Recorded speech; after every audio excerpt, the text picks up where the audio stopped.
Pregnancy जब conceive हो जाती है तो आपका जिस्म मुख्तलिफ़ तरीक़ों से रिस्पॉन्ड करना शुरू कर देता है, जो हमल ठहर जाने की अलामात की सूरत में आपके सामने आता है। और हमल ठहर जाने की अलामात ये कौन कौन सी होती हैं, इस पर डिटेल्ड वीडियोस इस चैनल पर मौजूद हैं। प्रेगनेंसी की प्लेलिस्ट के अंदर आप देख सकते हैं।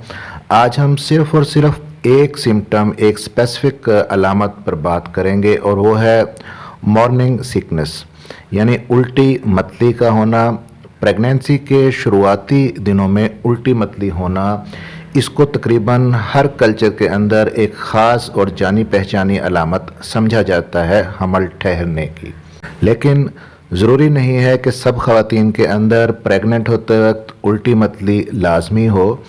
आलमोस्ट 20% फ़ीमेल्स के अंदर प्रेग्नेंट होने के बाद उल्टी मतली नहीं होती और लगभग 80% ख़वातीन के अंदर प्रेगनेंसी कंसीव करने के बाद उल्टी मतली की शिकायत होती है। और मॉर्निंग सिकनेस जिसे कहते हैं, 80% ख़वातीन के अंदर उल्टी मतली की ये शिकायत क्यों होती है? प्रेगनेंसी के दौरान ऐसा क्या होता है कि जिसकी वजह से नौज़िया वोमिटिंग की शिकायत होती है? और जिन ख़वातीन को उल्टी मतली की शिकायत होती है उनको क्या करना चाहिए? इसको किस तरह से कंट्रोल किया जा सकता है? क्या एहतियात परहेज़ आपने करना है और किन सूरतों में आपको इसको इग्नोर नहीं करना चाहिए और अपने डॉक्टर से फ़ौरन कंसल्ट करना चाहिए? तो आज की वीडियो में इसी पे बात करेंगे। मेरा नाम है डॉक्टर ताहिर और आप देख रहे हैं YouTube channel doctor helping health. इस चैनल पर जनरल हेल्थ इश्यूज़ के बारे में, मेल और फीमेल हेल्थ इश्यूज़ के बारे में और इसी तरह हमल से पहले के मसाइल, हमल के दौरान के और हमल के बाद के जितने मसाइल हैं उनके बारे में बहुत डिटेल्ड वीडियोस आपके लिए मौजूद हैं। तो चैनल को सब्सक्राइब ज़रूर कर लीजिएगा और बेल नोटिफिकेशन ऑन कर लीजिएगा ताकि नई आने वाली वीडियो आप तक पहुंच सके। जैसे ही प्रेगनेंसी कंसीव होती है तो कुछ मखसूस हार्मोन्स आपके जिस्म के अंदर एकदम ज़्यादा बनने लगते हैं। इन्हें प्रेगनेंसी के हार्मोन्स कहा जाता है। प्रेगनेंसी के इन हार्मोन्स में ईस्ट्रोजन और प्रोजेस्टेरॉन ख़ास तौर पर काबिल ज़िक्र हैं और इन हार्मोन्स की वजह से आपके बॉडी के कुछ सिस्टम्स का मैकेनिज़्म स्लो हो जाता है।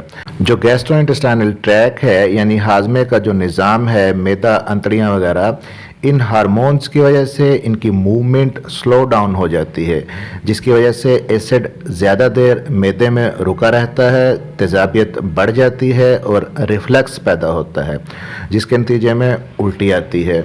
और ज़रूरी नहीं कि ये उल्टी मतली मॉर्निंग सिकनेस जिसे कहा जाता है, ज़रूरी नहीं कि ये मॉर्निंग में ही हो, दिन के किसी भी हिस्से में उल्टी मतली हो सकती है। हाँ, मॉर्निंग में निस्बतन ज़्यादा होती है। और ये उल्टी की शिकायत किन ख़वातीन में हमल के दौरान ज़्यादा होती है? एक तो अगर ट्विन प्रेगनेंसी है, जुड़वा हमल है, तब उल्टी मतली की शिकायत ख़ातून को ज़्यादा महसूस होगी।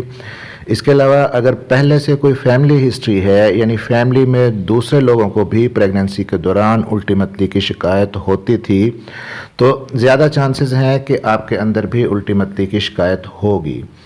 फिर अगर आपको पहले से मोशन सिकनेस है, यानी गाड़ी वगैरह के अंदर जब आप सफ़र करती हैं तो आपको उल्टी आती है, तो ऐसी सूरत में प्रेगनेंसी के दौरान भी आपको उल्टी मतली होने के चांसेस ज़्यादा हैं। और अगर किसी ख़ास स्मेल से आप पहले से एलर्जिक हैं, सेंसिटिव हैं, तब भी आपको प्रेगनेंसी के दौरान नौज़िया वोमिटिंग ज़्यादा होगा।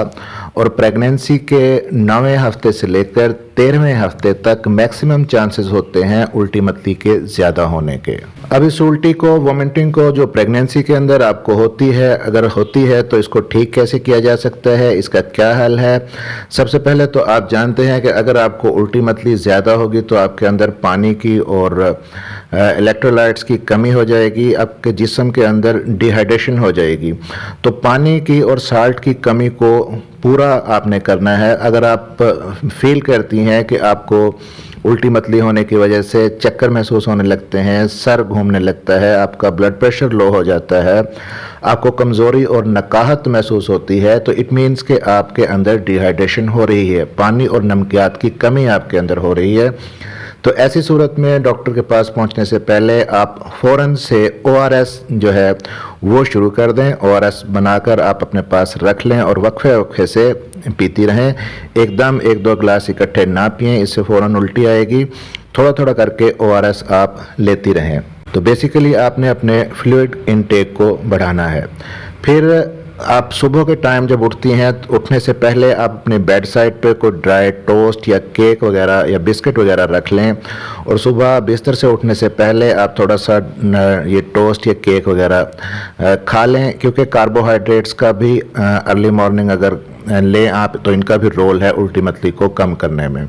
اس کے علاوہ اگر آپ اپنے ڈاکٹر سے کنسلٹ کرتی ہیں تو آپ کے ڈاکٹر آپ کو صبح ایمپٹی اسٹامک یعنی کہ خالی معدہ کھانے کے لیے ایک ٹیبلٹ دیتے ہیں، وہ اگر آپ یوز کرتی ہیں تب بھی آپ کی الٹی متلی کی شکایت کنٹرول ہو جاتی ہے۔ لیکن اگر آپ کے اندر الٹی متلی کی شکایت بہت زیادہ ہو گئی ہے، کچھ بھی معدے کے اندر نہیں ٹھہر رہا، جو بھی آپ کھاتی ہیں یا پیتی ہیں فوراً سے نکل جاتا ہے، تو ایسی صورت میں آپ کو اس کو اگنور نہیں کرنا چاہیے، کیونکہ یہ کنڈیشن آپ کے لیے اور آپ کے ہونے والے بچے کے لیے نقصان دہ ہو سکتی ہے۔ الٹی متلی کی جب شکایت یہ بہت زیادہ بڑھ جاتی ہے تو میڈیکل ٹرمینالوجی کے اندر ہم اسے ہائپر ایمیسس گریویڈیرم کہتے ہیں۔ تو ایسی صورت میں آپ کو فوراً سے اپنے ڈاکٹر کے پاس جانا چاہیے، ڈاکٹر آپ کو ایویلیویٹ کریں گے۔ اگر آپ کے اندر ڈی ہائیڈریشن بہت زیادہ ہوگی تو وہ آپ کو IV فلوئڈ دیں گے، فلوئڈ ریپلیسمنٹ سے آپ کا جو ہائیڈریشن سٹیٹس ہے اس کو مینٹین کریں گے، اور اس کے بعد اکارڈنگلی آپ کو ٹریٹمنٹ بھی دیں گے۔ اور میڈیسنز کے علاوہ اپنی اس الٹی متلی کو ختم کرنے کے لیے آپ مزید کچھ ٹپس کو بھی فالو کر سکتی ہیں۔ جیسا کہ میں نے پہلے ہی بتایا کہ پریگنینسی کے اندر الٹی متلی آپ کو معدے کے اندر تیزابیت زیادہ ہونے کی وجہ سے ہوتی ہے، جو ہارمونز کی وجہ سے ہوتا ہے ایسا۔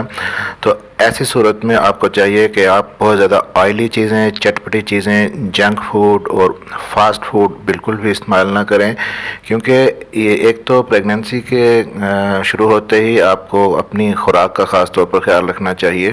ہیلدی ڈائٹ اگر لیں گی تو وہ آپ کے لیے اور آپ کے بیبی کے لیے اچھا رہے گا۔ تو ایسی چیزیں ہیلدی ڈائٹ میں شمار نہیں ہوتی۔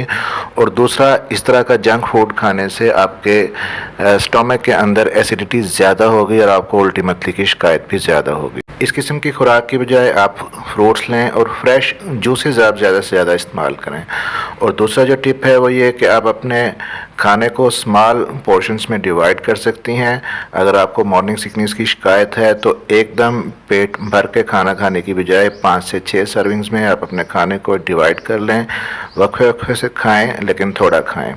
پھر اکثر یہ بھی دیکھا گیا ہے کہ بعض خواتین پریگننٹ ہوتے ہی ایک دم سے بہت زیادہ کھانا کھانا شروع کر دیتی ہیں، یہ سوچ کر کہ وہ پریگننٹ ہو گئی ہیں، اور گھر کے دوسرے افراد بھی انہیں فورس کرتے ہیں کہ وہ زیادہ کھانا کھائیں کیونکہ وہ پریگننٹ ہیں۔